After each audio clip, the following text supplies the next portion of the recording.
Univesp TV. Disciplina: Avaliação Educacional e da Aprendizagem. Tema: Manejos Pedagógicos para a Equidade no Chão da Escola. Olá, pessoal! Então, na nossa última aula, nós começamos uma conversa com as professoras da Escola de Aplicação, Natália e Alessandra, uma conversa muito instigante e que deixou a gente curioso, né? Agora, nós gostaríamos de conversar um pouquinho mais, professoras, sobre como é que essas atividades diferenciadas, elas foram se organizando na escola, como é que elas...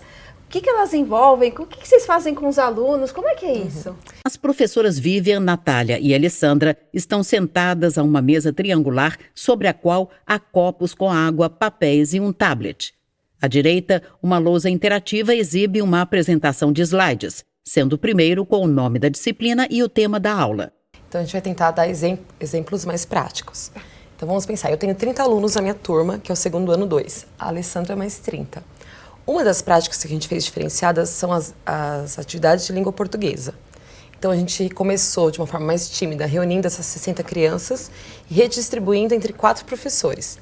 A Alessandra, eu e mais 2 bolsistas. Sequência de imagens. Alessandra observa uma menina circular sílabas na lousa. Natália instrui uma turma. Bolsistas auxiliam estudantes em atividades.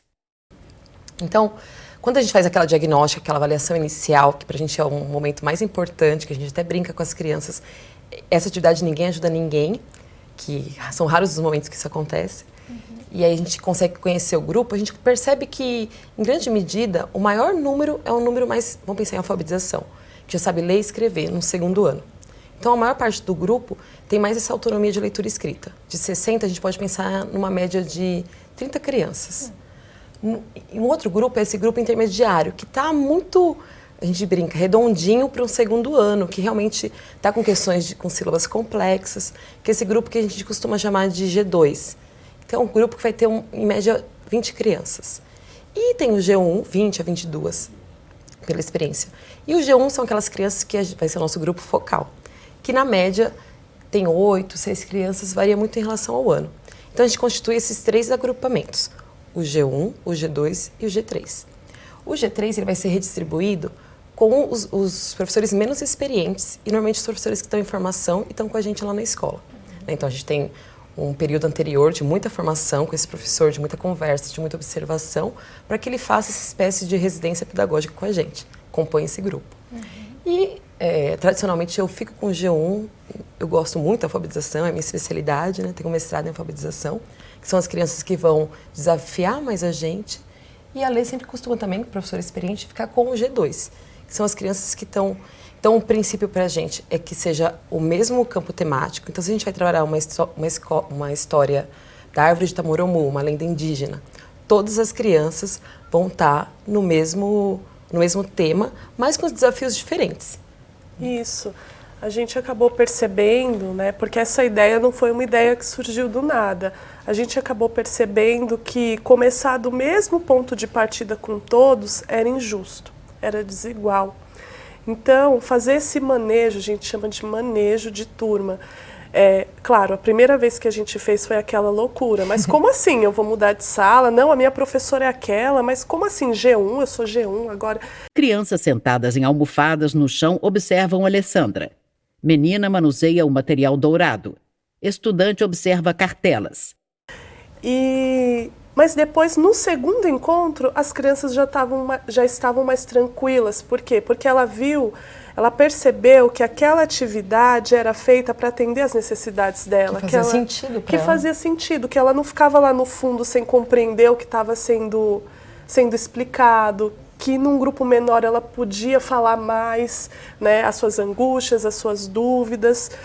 E quando nós conversamos com alguns estudantes sobre as atividades diferenciadas, até na aula, né, surgiu uma pergunta, mas professora, não fica um estigma? A criança que está sempre no G1, a criança que está no G3 fala, nossa, eu já sou G3, você é G1. Por incrível que pareça, por princípio, a gente também trabalha a questão do quem sabe mais ensina quem ainda não sabe determinada questão. A gente ensina os princípios na prática você está ensinando a solidariedade, o olhar para o outro, que ninguém sabe tudo, nem as professoras. Lousa com as palavras professora, praia, idade e um balão com sílabas. Estudante indica quadrinhos em uma tirinha. Sobre uma mesa, cartelas com números e objetos. Então, surgiu de uma necessidade. O que eu faço com as crianças que não aprendem, né? Sim. E quando a criança entra na escola de aplicação, que esse projeto já está consolidado, então com o passar dos anos foi se tornando cada vez mais fácil, porque é algo que ela vai ter do 1º ao 5º ano. Então já é uma estrutura de trabalho que já está consolidada. Então, um exemplo, a gente trabalha, o 2º ano tem um projeto viajando pelo mundo. E aí a gente começa pela Amazônia, pelo Pará e trabalha uma cantiga de penas. Não vou cantar para a aula não ser um fiasco. Mas a gente passa a música para a turma toda. Fala bastante da Amazônia, do Pará, dos povos indígenas. Depois que a gente vem com uma atividade em que os grupos são divididos. Sim. Então, quando a criança chega, por exemplo, num G2, ela sabe que a atividade é sobre o Pará, sobre os passarinhos. O currículo se torna o mesmo para todas as crianças, que para a gente é uma questão também de igualdade, de acesso, de direito. Mas na hora de praticar a leitura e escrita, cada um vai ter um desafio. Então, a música vai ser a mesma, que a gente não vai cantar. Mas um G1 que vai estar comigo vai estar pensando nas vogais. Então, quais vogais eu preciso complementar para que eu complete o nome dos passarinhos? Um G2 já vai estar pensando em outras questões, né, nas sílabas, né?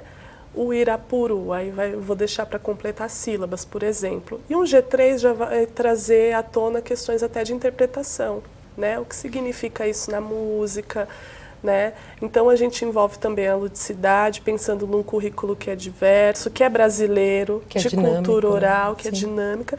Natália aperta os dedos uns contra os outros ao lado da cabeça e os estudantes a imitam. Isso possibilita, voltando a falar de avaliação também, que cada vez que eu faço uma atividade, uma vez por semana com aquele grupo, eu avalio aquele grupo. Sim. E eu avalio minha próxima atividade. Será que colocar todas as vogais de uma vez só na atividade deu certo? Ah, se deu certo, então eu já vou avançar um pouco mais.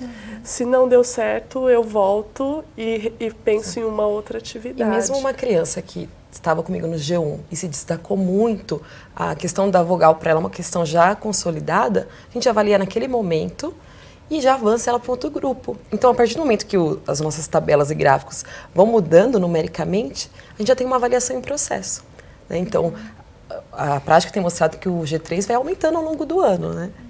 Ainda bem, mas porque isso não tem uma data para acontecer essa avaliação. A partir do momento que a gente vê que aquele desafio não é significativo, a gente vai avançando. Então a gente começou com a língua portuguesa e aí a gente foi percebendo que uma vez a gente foi trocando também a ideia de quantidade por qualidade. Por qualidade. Então se a gente dava muitas lições ao longo da semana para a turma toda de alfabetização e tinha sempre um público que nunca concluía, que aquilo era árduo, a gente foi percebendo que é melhor fazer uma vez por semana uma lição bem definida, bem construída, material construído pelos professores, do que muitas folhas que vão se perdendo e talvez não tenham o alcance que a gente desejava. E aí a gente também começou a pensar com o tempo que estava muito focado na escrita, quando a tradição escolar pensa muito na escrita e que a leitura, por diversas vezes, vai ficando um pouco espontaneísta. Então, a gente também foi construindo um círculo de leitura, que é a segunda diferenciada que a gente também apresenta para vocês. Isso, e que aí já é um projeto maior, que envolve do 1º ao 3º ano, 180 crianças, redistribuídas de acordo com o perfil de leitura que elas têm e o repertório. Sim. E isso foi um grande ganho, foi também um projeto coletivo que 2 anos ficou só na nossa turma. No 1º ano ficou só na turma da Natália. Eu falei, lá vem a Natália com mais uma ideia. Ficou só mais uma ideia. E ela estudou isso, né? E quando a gente estuda, a gente se apaixona um pouco mais. Fica um pouco insuportável. Aí no 2º ano, eu resolvi fazer, tá bom, eu vou acompanhar o círculo de leitura. E me apaixonei também, porque quando a pessoa é muito apaixonada, apaixona os outros. E foi muito importante, acho que a gente tem que também registrar. Quando eu tentei inicialmente sozinha, eu consegui o apoio de funcionários, de técnicos de apoio educativo, da coordenação pedagógica, que comprou o projeto também, que era meio lunático. A gente começou com uma situação que tinha mais professores da escola, com uma certa crise, foi diminuindo o número de professores, mas quando a gente tem um projeto que a gente gosta, a gente vai conseguindo. A gente pede até para a avó, para a tia, mas a gente vai conseguindo um público que compra, porque foi o que a gente falou na aula anterior, né? O trabalho, ele é coletivo, solitariamente as construções são limitadas. Então, por 2 anos, a gente juntou só os segundos anos. Depois, o primeiro ano entrou com mais 60 crianças. E aí, um desafio maior, porque as crianças pequenas se locomovendo pela escola, procurando a sala do seu animal, né? Que cada círculo tem um nome de animal, justamente para não ficar até o G20, os grupos. E também porque é uma gradação diferente do que é diferenciada, né? Tem mais G1s, mais G2. São 180 crianças. São 180 A gente foi vendo que foi dando certo, a gente foi ficando mais ousada, né? E aí aumentou. E para manejar realmente a ideia de ciclo de alfabetização. E a gente percebeu o quê? Que tinham crianças de 6 anos que ingressavam na escola que já eram leitoras proficientes. E crianças que às vezes estavam no 3º ano, que apesar do objetivo é que ela já saísse leitora e de todos os empenhos, chegava assim no 3º ano sem ler. E que poderia, talvez, compartilhar atividades com crianças que estavam nesse início, independente da faixa etária, independente da turma ou independente da série.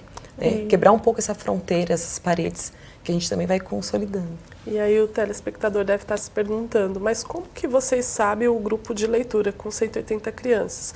Isso é feito uma diagnóstica, cada uma na sua sala.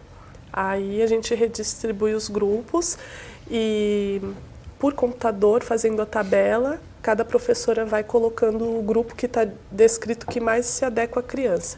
Isso foi legal também, porque a criança que às vezes está no G3 em diferenciada de escrita, não necessariamente vai estar num grupo avançado de leitura. Né? Então, em cada grupo, ela está num nível, não sei se eu posso dizer assim, diferente. A gente conseguiu também manejar uma ideia que os professores insistem, mas são poucos ouvidos ainda, que é a proporção adulto-criança. Então, a gente vai vendo que os grupos mais complexos, os grupos iniciais, vamos dizer assim, a gente tem uma escolha pedagógica que é matematicamente ser reduzido, então no máximo 7 crianças para um professor, e aí é o professor mais experiente também. Então não importa que eu estou no 2º ano.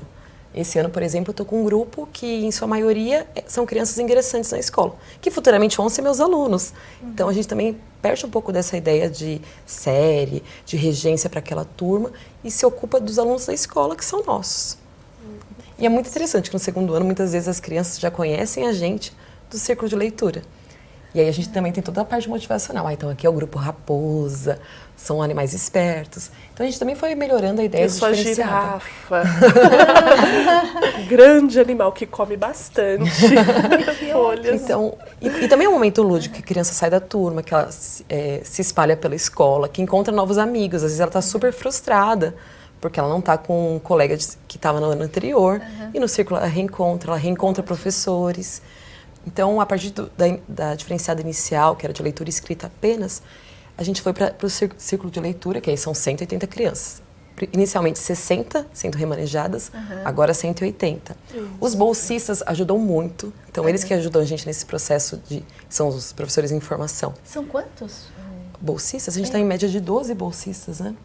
Então a gente foi fazendo muitos projetos e tendo esse público que está em formação, se nutre e nutre o nosso trabalho. Semanalmente eles têm formação, ou com a gente, ou com as outras professoras, ou com alguém que a gente convida, algum docente, ou alguém que já passou pela escola e foi para o mestrado, foi para o doutorado e volta para falar, olha, o meu mestrado é um projeto daqui, do chão da escola. Isso é muito interessante. E para a gente, como professor, a gente vai vendo que pensar na leitura, nesses círculos, avançou a metodologia de ensino da leitura, que às vezes estava muito ligada à escrita. Então a gente também teve avanço pedagógico mesmo das práticas, de detalhar. Semestralmente a gente faz encontros para poder trocar. Sim, é importante falar que o círculo, aí a autonomia de cada professor ou bolsista trazer o tema. Não precisa estar ligado ao que está sendo trabalhado na sala. Isso é muito bom também. Às vezes ele quer trazer um cordel, trabalhar poesia, fazer um campeonato de parlendas, de adivinhas. Então, ele tem total autonomia. A gente está sempre ajudando, apoiando, dando referenciais para que o bolsista possa se articular, né, nessa tarefa.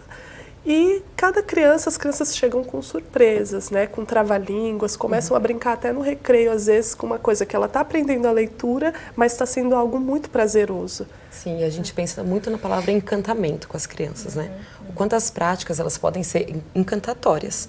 Então a gente vê que os grupos reduzidos, é um percurso mais flexível que elas têm no círculo de leitura, eles se tornam mais encantadores. E o quanto isso mobiliza a leitura, né? Essa leitura, às vezes, que ela vira uma leitura só escolar, e o quanto a leitura ela é ampla, ela pode ser de uma música, pode ser de uma poesia, de um cordel. A gente tem uma tradição brasileira que é indígena, que é africana, de tanta oralidade, e o quanto às vezes a gente não aproveita tanto isso em sala de aula. Então o círculo também traz essa flexibilidade, traz essa coletivização também da responsabilidade de ensinar crianças a ler e escrever. E acho que o último passo das diferenciadas também, aí a gente foi ficando também mais ousada, e esse ano a gente começa em matemática. Que ótimo. Então, como de alguma forma essa mesma estrutura pode também acontecer, então 2 vezes por semana eles já têm leitura escrita, leitura com a matemática. Então, o quanto também essa divisão dos grupos 1 vez por semana pode contribuir para uma outra linguagem. Sim, porque às vezes os professores querem fazer muitos jogos, muitas coisas, mas com 30 é muito difícil, por exemplo, trabalhar jogos, que na matemática é fundamental. Então a gente traz uma aula, às vezes, com todos, depois divide os grupos, cada grupo faz o seu jogo sobre o mesmo tema, sei lá, base 10, construção do número. Então a gente, ainda é um projeto inicial, mas como a gente já tem a experiência dos outros, ficou mais tranquilo. Vocês vão ver algumas imagens dessas atividades que são recentes. Às vezes pode pensar, nossa, mas tem grupo que está grande ainda. Porque é um grupo que já dá conta. Né? É um grupo mais autônomo. Mais autônomo. Que talvez eu já consiga trabalhar centena, enquanto um grupo inicial não faz sentido apresentar centena se eles estão na contagem e compreensão da ideia de número. Uhum. Então, para a gente é um momento muito rico quando a gente consegue unir essas forças, redistribuir, repensar uma ideia escolar que a gente foi aprendendo e que pode ser repensada. E que parte de avaliação. Então, a gente avalia o currículo, a gente avalia o trabalho, a gente avalia as crianças. Acho que é isso. E nos avalia. Nos avaliamos. Verdade, porque o nosso trabalho também, né, é um momento de reflexão importante, né? Uhum, sim, uma das reflexões a gente se pautava muitas vezes em exercícios de gramaticais, né, de repetição, e a gente viu que quando a criança se encanta com a leitura, ela vai saber como escreve a palavra, de tanto que ela leu, né? Então é uma coisa muito mais prazerosa, vai introjetando assim no cotidiano mesmo. E que a ideia de ludicidade tem a ver com uma escuta da infância, que é esse sujeito que está na sala de aula com a gente, né? Não é um adulto em miniatura, a gente já sabe disso. E o quanto o encantamento, a alegria, mudar de sala, mudar de professor, mudar de voz, que está lá com ele todos os dias, contribui com a aprendizagem. Né? Nossa, é encantador ouvir vocês, né? Nós aprendemos muito, não só sobre avaliação, mas também sobre alfabetização. Vocês deram uma aula para a gente, né? Falaram tanto da leitura, da escrita e trouxeram esforços muito bem fundamentados para pensar como é que é possível arranjar as turmas de outras maneiras, né? Então, a gente fica muito contente e é sempre bom ouvi-las porque a gente aprende muito sempre, né? Te agradeço. E, de fato, é claro que nós temos aqui a experiência de uma escola, né, com determinados alunos. Isso não significa que essa experiência possa ser aplicada diretamente em outras escolas, para todas as sedes escolares, para os professores quaisquer que sejam, né? Então, o que a gente traz aqui não é um caso a ser repetido, né? Ele é um caso inspirador, né? São práticas sobre as quais a gente vai falando e que podem ajudar a pensar como é que outras escolas, com as suas especificidades, também podem mobilizar, algumas já mobilizam, vocês também devem conhecer outros casos, né? Vocês podem conhecer também professores de outros níveis de ensino, com outras tantas disciplinas, que conseguem pensar a escola de uma outra maneira, não é verdade? Então, acho que nós agradecemos, né? Infelizmente, nosso tempo acabou, agradecemos todas as imagens, todo o material preparado, certamente temos aí inspirações importantes e que vão finalizando a nossa disciplina sobre avaliação educacional e da aprendizagem com chave de ouro, viu? Obrigada. Obrigada pelo espaço. Obrigada, professoras. Obrigada, pessoal. Espero que vocês tenham gostado. Um grande abraço a todos e até mais. Créditos: Governo do Estado de São Paulo, Secretaria de Ciência, Tecnologia e Inovação, Universidade Virtual do Estado de São Paulo, Univesp, Presidente Rodolfo Jardim de Azevedo, Diretora Acadêmica Simone Teles Martins Ramos. Audiodescrição: Núcleo de Acessibilidade Flicts, texto Thaís Rosa, revisão Cláudia Guarnieri, consultoria Lara Souto, gravação Leandro Ribeiro, narração Valéria Grilo.